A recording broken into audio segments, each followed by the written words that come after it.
Welcome campers, welcome everybody to a very, very special presentation. Today is the first day of the 9 days, and we are mourning the destruction of the Beis Hamikdash. And if one thing comes to mind, it is we want Mashiach now, and we want to be brought back to Yerushalayim. We want the Beis Hamikdash. We want to be able to serve Hashem and bring the Shekhinah down the way the Eibishter wants it. We have the pleasure and privilege of having Rabbi Mendy, Rubenfeld, the Shliach of the Rebbe to Poway, California, who over the course of the past 10 or so years has been going around and speaking to everybody about Mashiach, about the Geulah, and letting them know that although we're talking about it for many, many years, people start thinking, it's a wishful thing. He's coming to let people know that Mashiach is actually not only closer than you think, but it's already happening. I'm not going to ruin his presentation because when I saw it multiple times, every single time I'm wowed, and I want to give him the chance to present. So without any further ado, Rabbi Rubenfeld, take it away. Thank you so much. Hi guys, hello everybody. So I actually love questions, and I'm looking forward to having some really good questions when we're done. But for right now, put on your listening ears and your focus eyes, and I'm going to share my screen with you right now. So you see what I need you to see here. So you probably see yourself right now, right? So here we go. Okay. Rabbi Rubenfeld, you probably, if you press F11, you'll be able to have the whole browser full screen. So this should be, let's see, F11. All right, can you see it nicely okay now? Same thing, but technically speaking, there's a way to make your browser full screen. I think it's F11. Is it like, you think Control F11? Let me try. A function F11. There we go. There we go. Okay, so let's start off with a pasuk. I was so excited because I remember, I went to Camp Gan Yisrael also my whole life, and if you look at the screen, you'll see a pasuk that the Rebbe told us. It's part of the 12 psukim, and you guys know this one very well. But today, I want you to think about it, maybe even in a different way that you haven't thought about it before. Maybe in a more real way. What does that mean? When you do the psukim, it's because you're going to get mishnayos by peh points, or maybe for color war, or whatever it was that you did the psukim. This time I really want you to understand this pasuk, okay? So let's do it together. V'zeh kol ha'adam. That means this is all of man. So if you want to make a big statement, you say the word kol, right? When I talk to my children, and they say always or never, I laugh at that and I make fun of it. I say, oh yeah, me also. I always never. Why? Because it's a big statement. It's too big. It's like they're talking about their sandwich and they're saying, I always. There's nothing you always. And I never. There's also very few things that you never. But when Hashem says, the Alter Rebbe quotes in Tanya, V'zeh kol ha'adam, this is all of man. V'sachlis kriyosei. And the ultimate purpose of why Hashem created us, not just us, and why Hashem made all of the worlds. What does it mean, all the worlds? We know one world. So he says, El Yoinim, that means all the spiritual world, all the ruchniistic worlds, and there's no limit to those worlds. V'sachtoinim, and the lowest world, where we live here. Why? All of it. Liyais, loy, dira, zu. To have a home for Hashem. And then maybe the most important word is bitachtoinim, which means in this physical world. What does that mean? That means to have Mashiach as an idea is very, very nice. It kept us alive for thousands of years, and it's the purpose of everything. But where would you rather see Mashiach? In a book or in the world? I hope it's in the world. And so that's what I'm going to do today. I'm going to show you Mashiach in the world. Which world? your world. And here's another quote from the Tanya says, this is the purpose of all the ishtalshalos, why the world's come down, is so that a Jew is able, through serving Hashem, to beat the evil, the Yetzer Hara, and bring light to the whole world. Make Hashem at home. So now comes the fun part.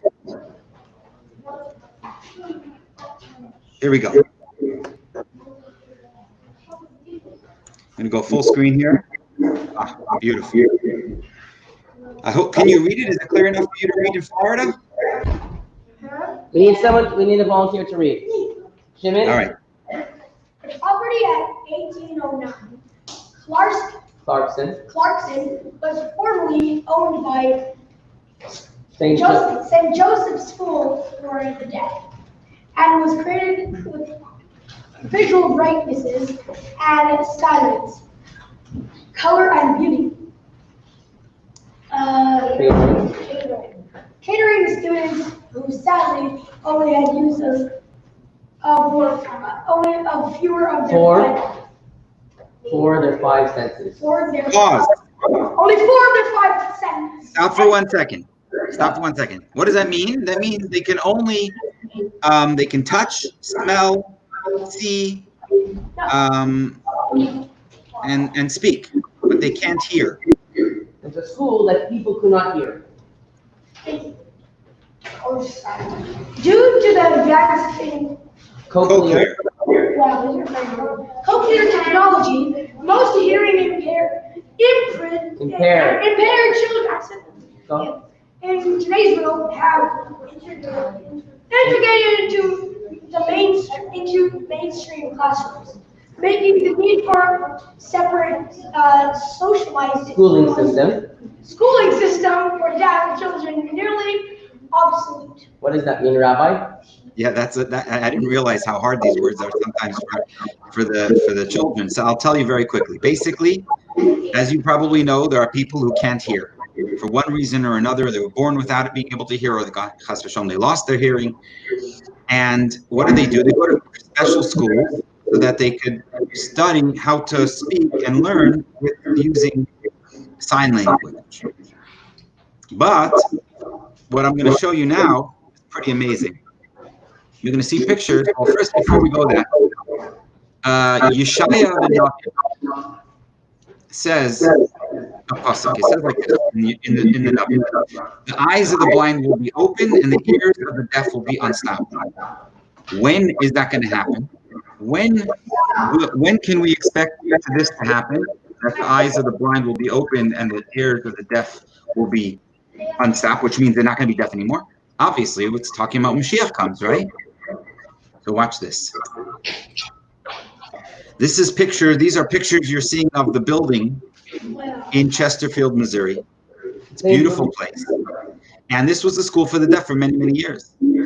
But because of certain technologies that doctors and scientists have been able to come up with, why are they able to come up with that? Because Hashem allowed us. Hashem gave us the knowledge to the world, and we just have to tap into it.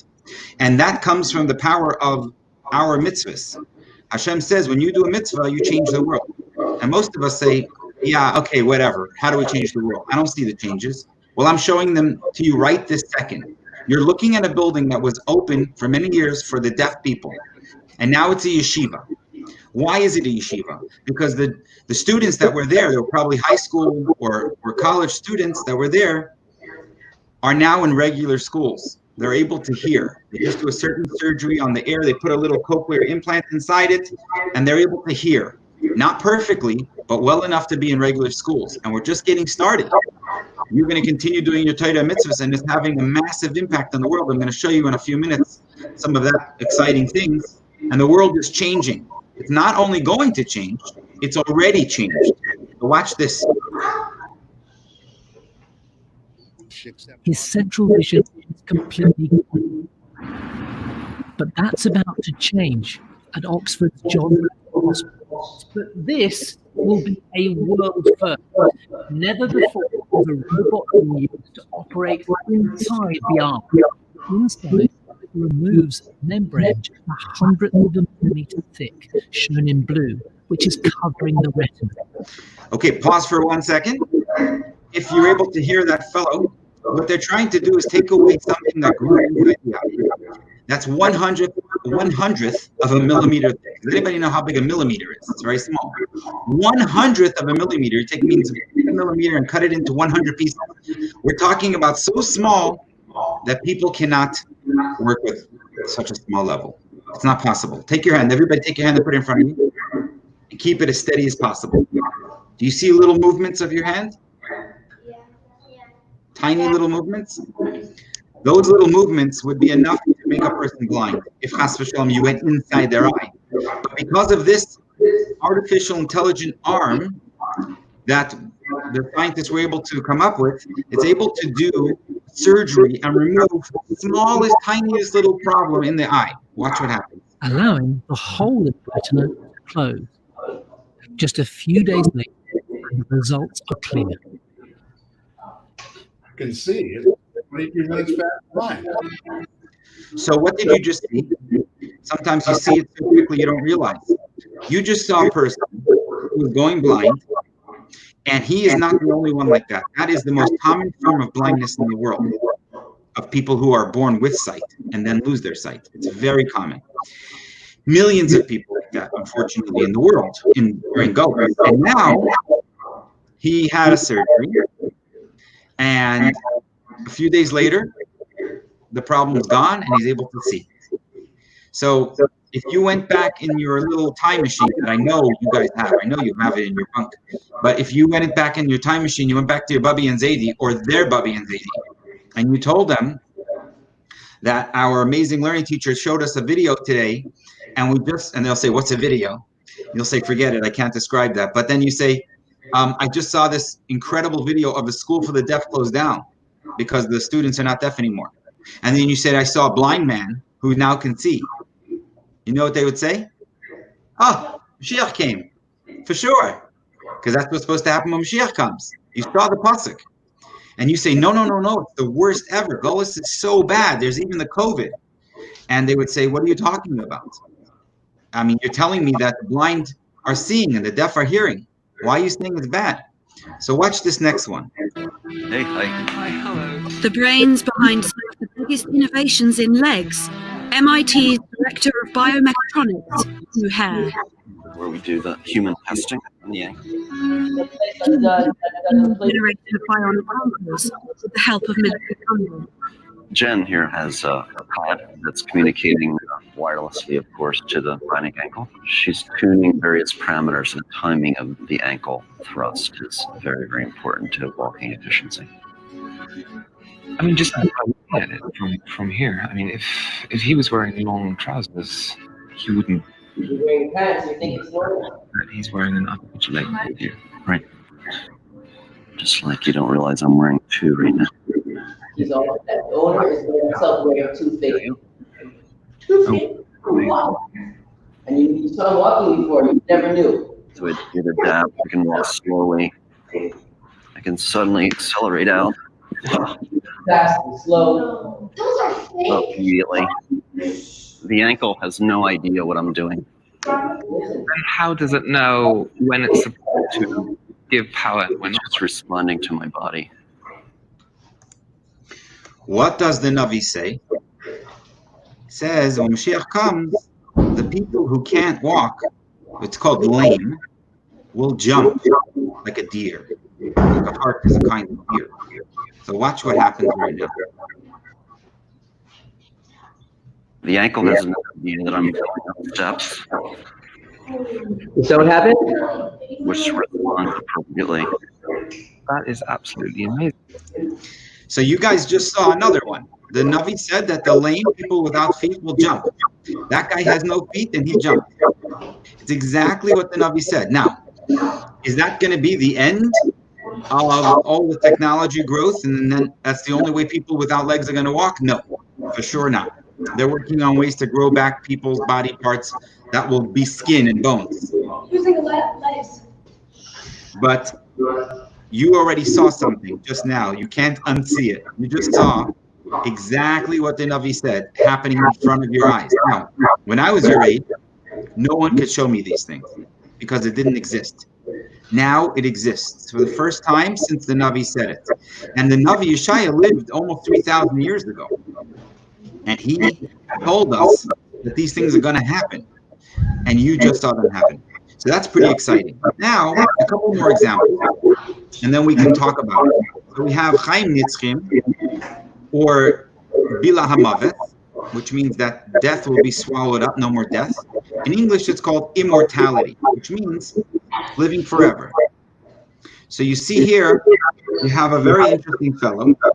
His name is Aubrey de Grey, and he's the scientist. And he says, you know what? No more aging. If people don't age, people don't get sick, they don't die, they live forever.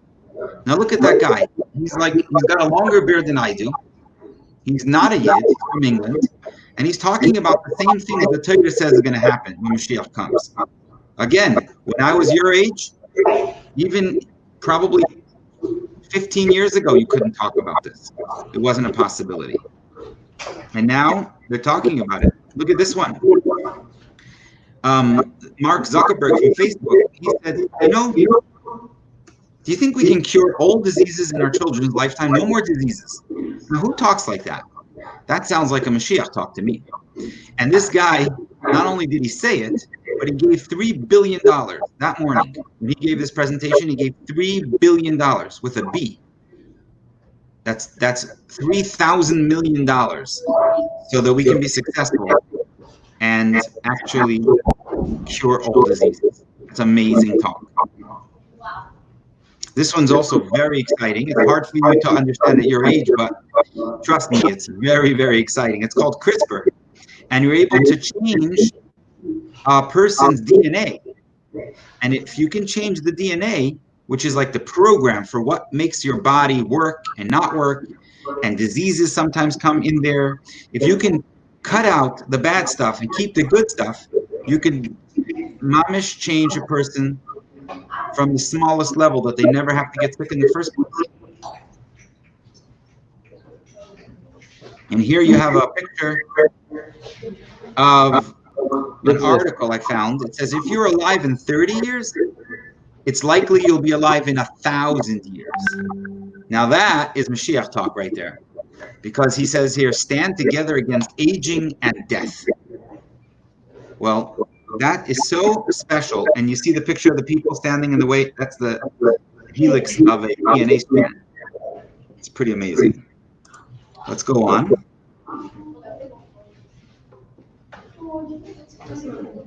Look at this one. Oh, I think I went a little bit.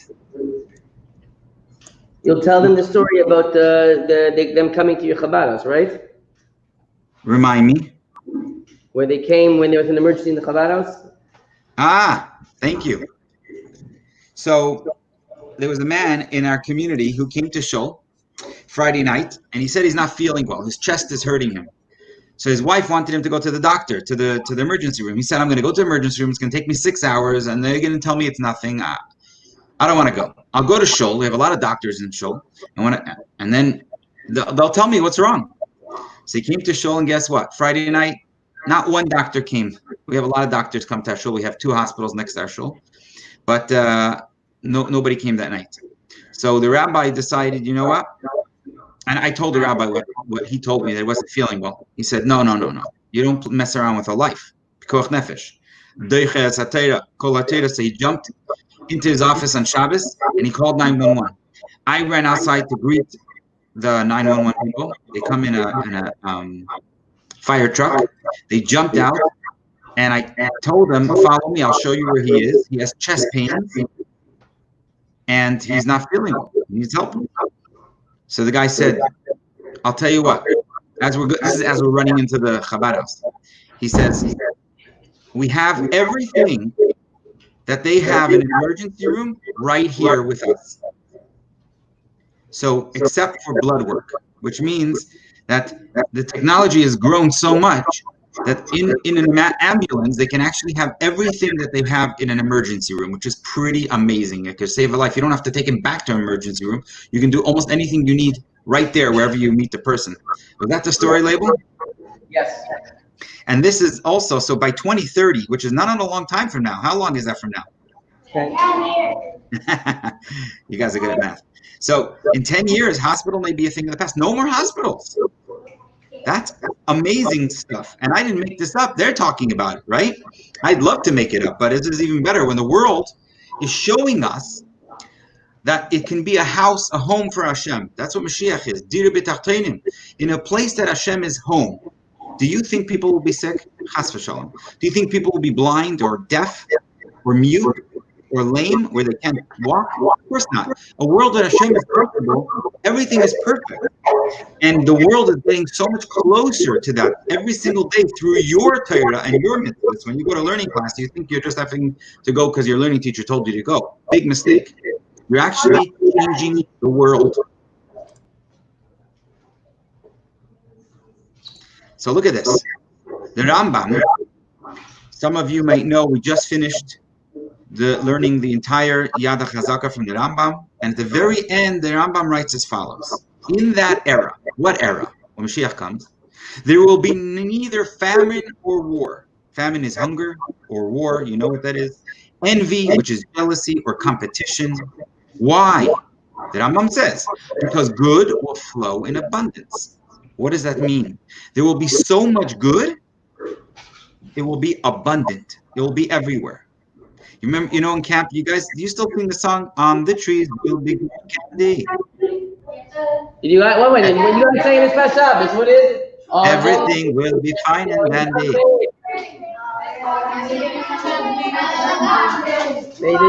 They know what you're talking about. Good. So that's what it's talking about. That song is a camp song. It's so much fun. But more than that, it has a meaning. When Mashiach comes, everything will be like growing on trees. What does that mean? There will be so much of anything we need that there will be no fights, no wars, no jealousy. All the delights will be freely available as dust. Now watch this video of a guy saying the same words as the Rambam wrote almost 900 years ago. And he never learned the Rambam. That's the good part. Pinker assured us that in fact we're living during the most peaceful time ever in human history, to a point that we have the potential in the next 3 decades to create a world of abundance. We truly are. Did you hear what he said? We can create a world of abundance. It's a little choppy. Oh, okay. I'm going to go back a drop so you guys can hear it. Maybe this time it'll be a little less choppy. In human history. Come on. All right, we'll let it roll. Listen carefully, boys. Assured us that in fact living during the most peaceful time ever in human history, to a point that we have the potential in the next 3 decades to create a world of abundance. Did you hear it now? Yeah. We truly are living in an extraordinary time. Ladies and gentlemen, what gives me tremendous confidence in the future is the fact we are now more empowered as individuals to take on the grand challenges of the planet. We are living into an extraordinary decade ahead. Thank you. So that's incredible. Where you have this guy who never heard of the Rambam. Last week I was giving this talk to a group of people in New York and all over the world, really. And I told him this. I said probably the closest he's ever got to the Rambam was maybe walking into Maimonides Hospital in New York, in Manhattan, you know? And he doesn't know who Maimonides is. Maybe he does. He's a smart fellow. But the point is, he's not looking in the Torah and telling us what the Torah is saying. He's looking at the world and telling us what's going on in the world. And when the same thing that the Torah says is going to happen when Mashiach comes is in our world, that's a reason to get very, very excited. And that's a reason to double down on your mitzvah and learning Torah, because you realize that actually you can see what you're doing is happening. You're having an effect on the world. Now, in front of you is something I show the adults. It's a little bit more complex. I'll just tell you that when things change at a very, very rapid pace, you don't have to wait so long for things to happen. So I'm going to give you an example right now. Listen to this. Using a piece of paper. Label, can they see me big right now? I'll make you big. Make me big. As big as you can get. Okay, now usually I work on making myself small. Chassidus teaches me to have a little anivos, to be humble. And label makes me big. What are you going to do? Okay, so here in front of me you have a piece of paper. And this is a regular piece of paper from the printer. It's super thin. Now, if you were to fold a piece of paper in half, what happens is you doubled the thickness of the paper. That's what you did. You doubled it. Now, if you fold it in half again, it has to be half. Now, it goes from just being as thick as 2 papers to thick as 4 papers. It's still super thin. And you fold it again, and it's still super thin. I mean, it's tiny. And now it's 8 papers. You fold it again, it's 16 papers. Fold it again, it's 32 papers. But you can't go much more. One more, it's 64, and that's all you can get. You can't really fold it any more than that. But it's still, look how thick it is. So my question to you guys is, and I can't see you because I have to change my screen to be able to see you. I'm not going to do it now. But Label will help me. What do they call you, Label? Am I calling you the right name? Is it Rabbi Cohen?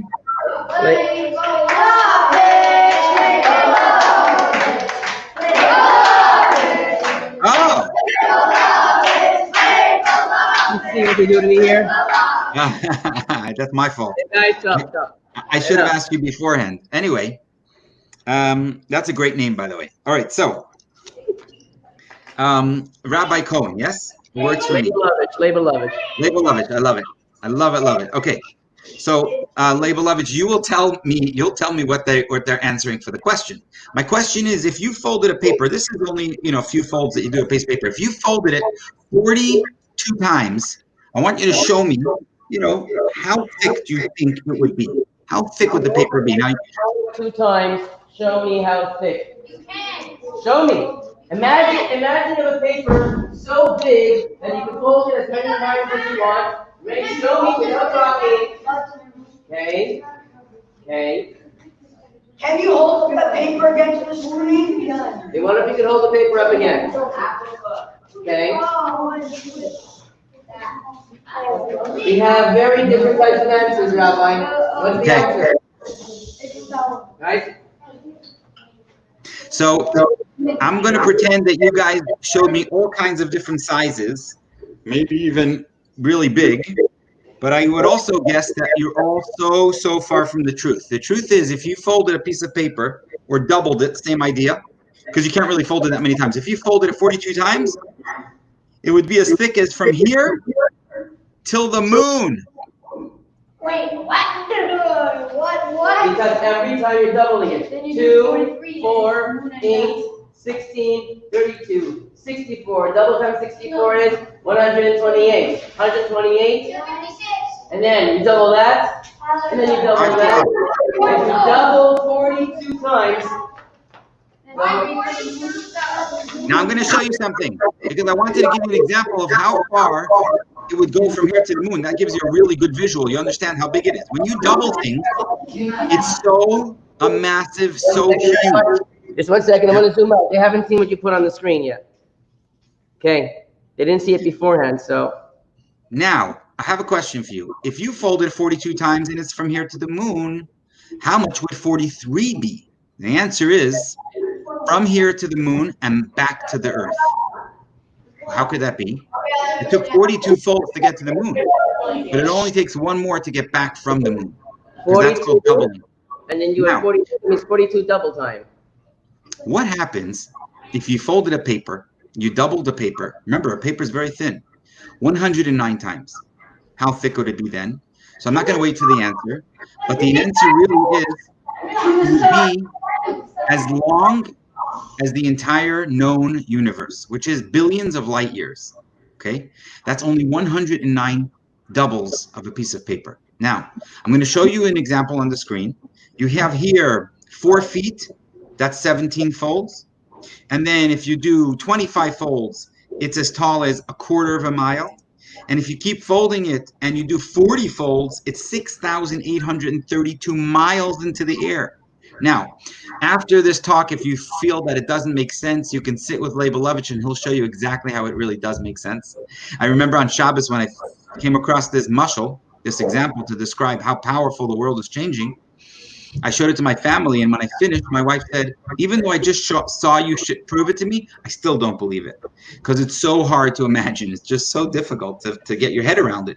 And the reason is because Hashem created our minds to think in a linear fashion. That means a line. Everything goes normal, a little bit more, a little bit less. But this is called exponential. When things change exponentially, you don't recognize the world. That's kind of like the power of the exponential change. Now, what I'm showing you right here, I'm just trying to jump ahead a little bit so I can come back Take to on the grand challenges of this planet. We are living into an extraordinary decades ahead. Thank you. Okay. So here you see an exponential change. Now watch this. 1985, look over here. You see that the world was taking a tiny drop of energy from the sun and using it for electricity. And then 1988, almost no change. 1991, doubling, but you can't see it. Because remember, when you double 1 to 2, it's no big deal. But as you go further and further, 1997, 2000 starts going up. 2003 is going higher. 2006 is doubling. It's getting really serious. Now you're using 2,000 megawatts every year. And then it's going higher. 2009, look at that. It's 10,000 megawatts. So it's doubling every 2.5, 3 years. We're doubling the amount of energy we can get from the sun. You know, the Rebbe told us that the sun has so much energy. If we could just capture that energy, we can get free energy. And the world with free energy is an unbelievable world, guys. It would take me a day to describe how big it would be. But you have to understand that, first of all, a lot of the problems in the world, a lot of the terrorism comes because we need oil. Well, imagine we use the sun for energy and not oil. Well, then those nations who are not friends of Eretz Yisrael and the Yidden will have to change. And we'll have a lot closer to peace in the world. And also, all the things that you might want are going to cost almost nothing. Because if you think about why things cost a lot of money, it's because you have to make them, you have to shape them, you have to ship them in a truck till it comes to your store, and then you have to pay for all of those steps. If energy was free, almost everything you wanted would be free, or very close to free. So that's going to happen in our world in the next few years. Because we're already at about 4% of the whole world's energy is coming from the sun. Okay, let's move on to a few more examples, and we'll open it up. I just want to give you a heads up that we have to wrap up in 3 minutes, so just give you a heads up. Okay.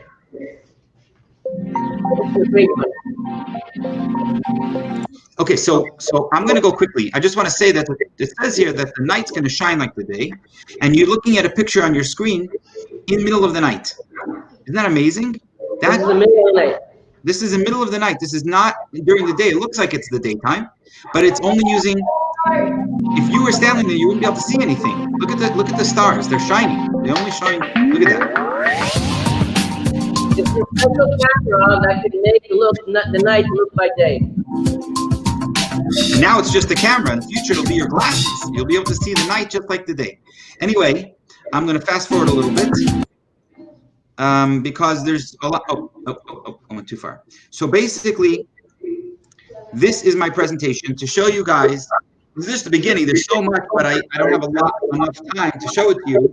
But the world is changing, and now we're going through the 9 days, and people are getting sad. But we have to remember that we're not here to be sad. We're here to change the world, and to do it with hidden simcha, so that we can bring Mashiach so much faster. Have positive Avos Yisrael.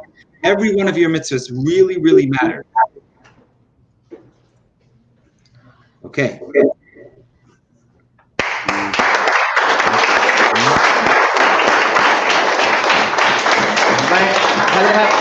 Is there anybody, guys? 3, 2, and 1. Is there anybody who has a question? Quietly raise your hand. We may have 2 or 3. Shimon, what's your question?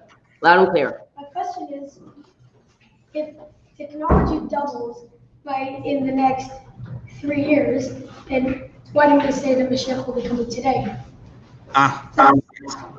It only doubles in 3 years. That's probably one of the questions. It's a really good question. So what I'm showing you is not, the way I see it is that Mashiach has to be able to come at any moment. For sure, Mashiach's closer now than ever before. You see it. It's a real thing. Does that mean that Mashiach can't come right now and fast forward everything? Without a question. We already have the groundwork. Imagine Mashiach came 50 years ago. He would have to do all these things to change the world. But today, it doesn't have to change much. It says in the Torah that Mashiach comes, he's going to speak, and the whole world will hear him at one time. Well, 50 years ago or 100 years ago is impossible, unless you made a nest, a miracle. But now we can do it without Nisim. Like Rambam said, the world will continue in its normal path. Olam kimin hagay noiheg. So when you see this, it doesn't mean that it has to come through slow progress of technology. Every single moment, Mashiach can come and he'll help us bring the rest of it overnight. So if what these things is a fantasy, then in a year or two will be more than a reality. We're gonna have to wrap up. If you have a question, maybe if there's enough questions, I'll ask Rabbi Rubenfeld maybe sometime before the summer will join us a second time. But because you guys have to move on schedule, I want everyone to join me in thanking Rabbi Rubenfeld for a phenomenal. Thank you guys. And the Yevishter should give you Hatzlacha, Bret you Ad Lidayin, Yeshlichis, Brotis Klalis, and thank you for joining us. I don't know the last time you were in Agan Yisrael, but you're certainly part of our family right now. Thank you so much. Thank you, and thank you. And Mitzvah Hashem, hey guys, by learning in all these things, you know that it's not just, okay, Mashiach, okay, it's already happening. You don't even realize it. You can make the last thing that's going to tip the scale. Thank you, Rabbi Rubenfeld. Thank you, everybody. You're welcome. We'll do it again soon. Well, hopefully Mashiach will come. Amen. Geulah.